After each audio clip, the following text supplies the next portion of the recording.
The first night Ethan Blackwood installed the hidden cameras, he told himself it was just business logic mixed with a father's fear. As the youngest billionaire tech investor in the city, he was used to securing assets, monitoring systems, predicting threats before they appeared. But his greatest investment had nothing to do with money. It was his 3 children, his disabled triplets, born prematurely after a complicated pregnancy that had taken their mother's life.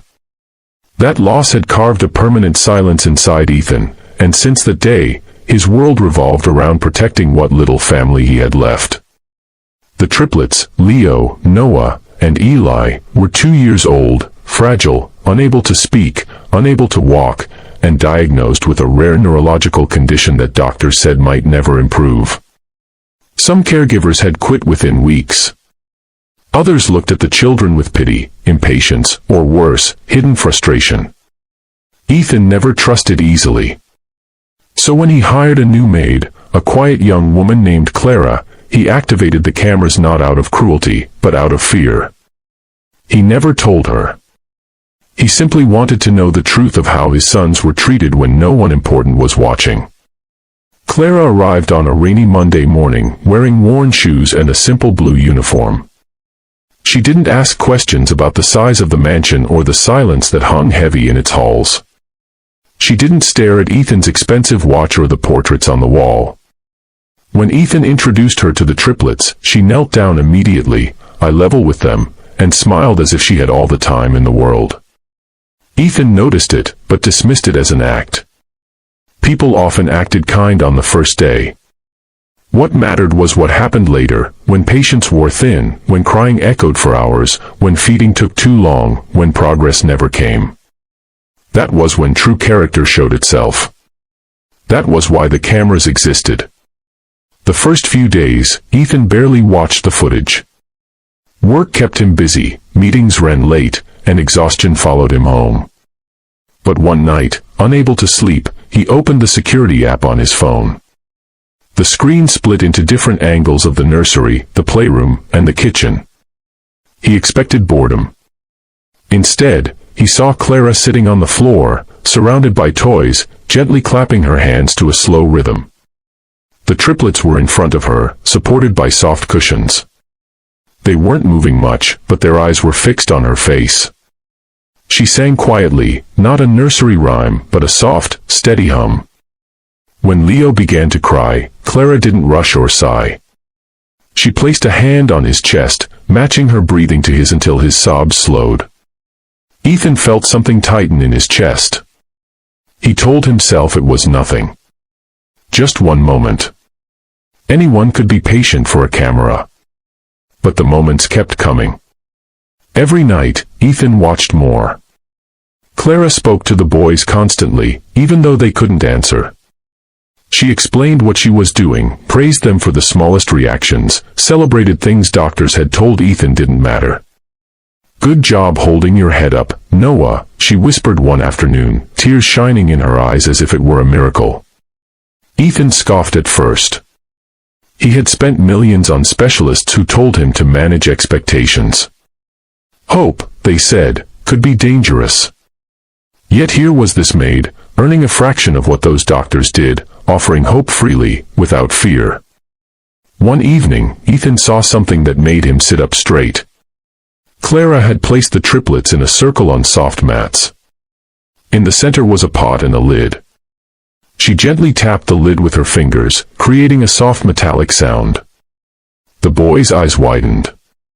Slowly, almost painfully slowly, Eli lifted his hand and brushed the lid. The sound rang out. Clara froze, then smiled so wide her face trembled. She didn't clap or shout. She leaned forward, tears streaming, and whispered, "You did it. You did it." Ethan replayed the moment again and again, his heart pounding. The doctors had said Eli had minimal motor response. Yet here he was, responding, not by accident, but with intention. Days turned into weeks.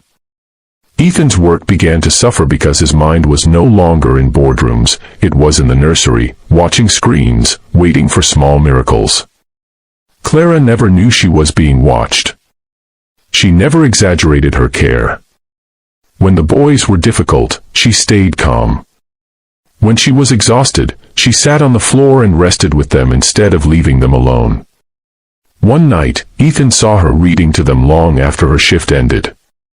Another night, he saw her kneel beside their beds and pray silently, her hands shaking, as if she were asking for something bigger than herself.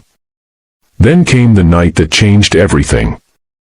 Ethan had returned early from a business trip and sat alone in his office, staring at the live feed. The triplets were restless, crying louder than usual. Clara tried everything, singing, rocking, massaging their hands the way therapists had shown her. Nothing worked. Ethan felt irritation rise in his chest. He wondered if this was the moment she would break like the others. Instead, Clara did something unexpected. She turned off the lights, except for a small lamp. She lay down on the floor between their cribs, placing one hand inside each crib so the boys could feel her touch. Then she began telling them a story, not a fairy tale, but her own life. She spoke about growing up poor, about losing her parents young, about how she used to feel invisible. Her voice cracked as she told them that she believed they were stronger than anyone knew. One by one, the crying stopped. The room filled with silence, broken only by soft breathing. Ethan's vision blurred. He realized he was crying.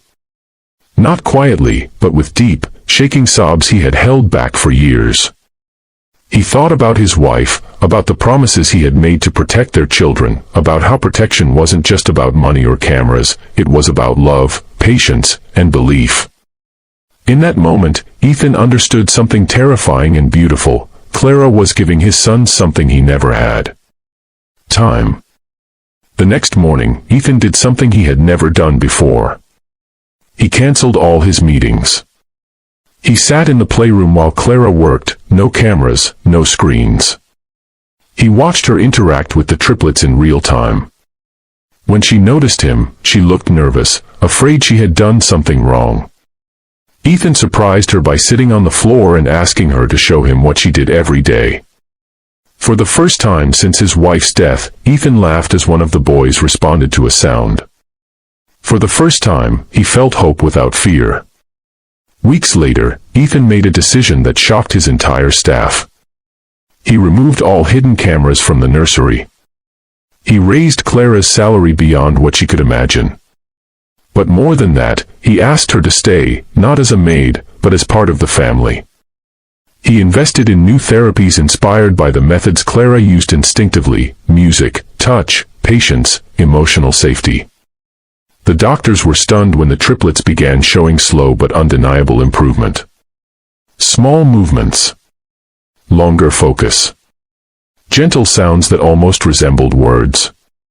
The story didn't end with a miracle overnight. The triplets didn't suddenly walk or speak perfectly. But something far more powerful happened. They were no longer just protected, they were understood. Ethan stopped hiding behind cameras and started showing up.